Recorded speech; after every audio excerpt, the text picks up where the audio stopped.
આજે તારીખ 8/8/2025 ને મગફળીમાં પાળા ચડાવવાનું કામ ચાલુ છે. તમે જોઈ શકો છો આ રીતના પાળા ચડે છે.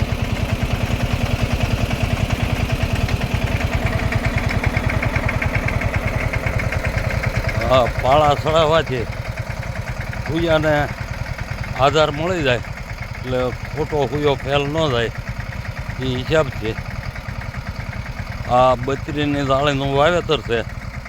એટલે 33% પાટિયા પોળા રાખ્યા છે અને પાળા ચડાવે છે.